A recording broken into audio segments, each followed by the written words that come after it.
Le Premier ministre malien accuse la France d'entraîner des terroristes. La France forme des terroristes dans une enclave dans l'est du Mali, a affirmé le Premier ministre Choguel Kokalla Maïga. La tension entre Paris et Bamako est à son comble. Le ton ne cesse de monter entre la France et le gouvernement de transition malien, sur fond de redéploiement de l'opération Barkhane. Le Premier ministre Choguel Kokalla Maïga a accusé Paris d'avoir participé à la déstabilisation du pays et à la montée en puissance du terrorisme. Dans un entretien en russe avec Sputnik, le dirigeant a d'abord blâmé Paris et ses alliés pour leur action en Libye, qui a entraîné un afflux de terroristes vers le Mali. Mais il a aussi mis en cause directement l'armée française, l'accusant de former des groupes armés dans l'enclave de Kidal, dans l'est du pays. Choguel Kokalla Maïga reproche à la France d'avoir offert ce territoire à un mouvement proche de l'organisation terroriste en Sardine, qui a prêté allégeance à Al-Qaïda. Le Mali n'a pas accès à Kidal,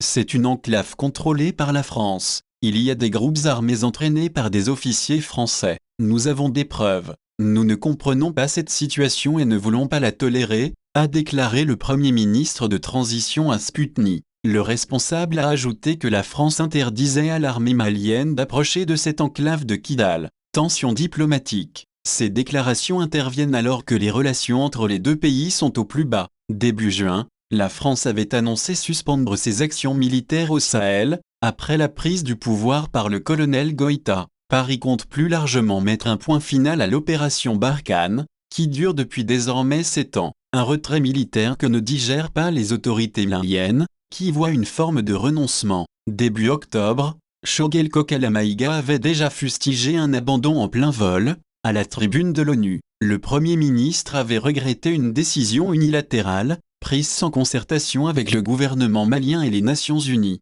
La situation s'était encore tendue davantage après les propos d'Emmanuel Macron, qui avait appelé sur France Inter à ce que l'État revienne au Mali. Ce 5 octobre, une attaque à peine voilée contre le gouvernement de transition, dont le président français met en doute la légitimité. Bamako avait finalement répliqué en convoquant l'ambassadeur français.